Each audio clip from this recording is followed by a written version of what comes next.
Rajneesh versus Neha and Another's Criminal Appeal number 730 of 2020 by Supreme Court। इस judgement का main purpose यह है कि मेंटेनेंस केसेस पति पत्नी बच्चों के लिए में फेयर और ट्रांसपेरेंट तरीके से डिसीजन लिया जा सके। पहले मेंटेनेंस का अमाउंट डिसाइड करना में बहुत कंफ्यूजन होता था क्योंकि हस्बैंड या वाइफ अपनी इनकम सही से डिस्क्लोज नहीं करते थे, लेकिन सुप्रीम कोर्ट के इस जजमेंट से अब से मेंटेनेंस केसेस में दोनों हस्बैंड और वाइफ को affidavit of assets and liability court में फाइल करना कंपलसरी होगा। मींस कितनी इनकम है, कितना खर्चा है, क्या प्रॉपर्टी है, सब ट्रूथफुल डिटेल देनी पड़ेगी। क्यों जरूरी था ये जजमेंट?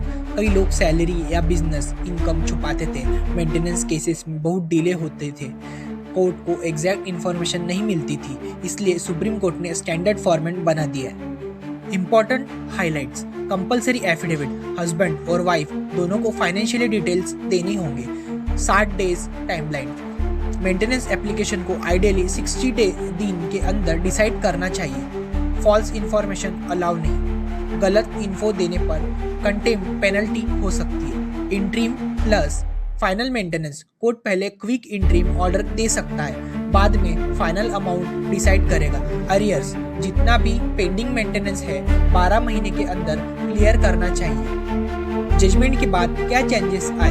फाइनेंशियल डिटेल्स हाइड करना मुश्किल हो गया। पहले हस्बैंड वाइफ अपनी सैलरी, बिजनेस इनकम, प्रॉपर्टी छुपा लेते थे। अब affidavit of assets and liability compulsory होने के बाद फेक या इनकम्प्लीट डिटेल देते ही पकड़ में आने का रिस्क बढ़ गया।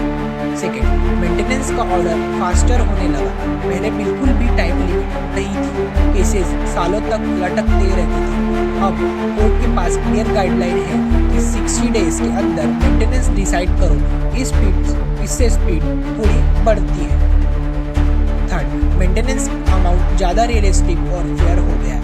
एफिडेविट की वजह से एक्चुअल इनकम एंड एक्सपेंसेस पता चल जाते हैं, इसलिए मेंटेनेंस ज़्यादा प्रैक्टिकल एंड जस्टिफाइड होता है, ना बहुत ज़्यादा ना बहुत कम।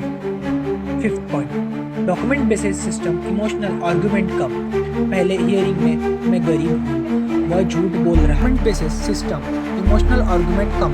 पहले हियरिंग में मैं गरीब हूँ, वह झूठ बोल रही है जैसे बोल बच्चन चलते रहते थे।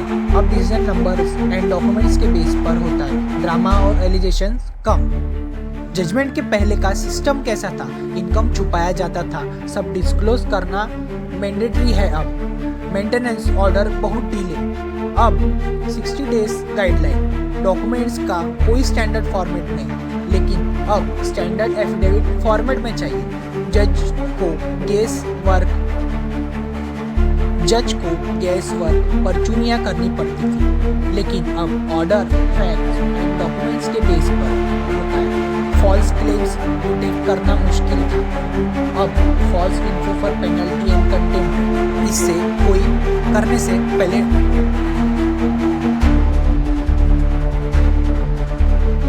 डरेगा। जजमेंट बहुत स्ट्रॉन्ग है, लेकिन फैमिली कोर्ट में कुछ जगह पे एफिडेविट लेट फाइल होता है। कुछ कोर्ट्स अभी भी स्ट्रिक्टली इन्फोर्स नहीं करते। लोग इनकम हाइड करने की नई ट्रिक यूज करते, कैश बिजनेस, रिलेटिव के नाम अकाउंट etc।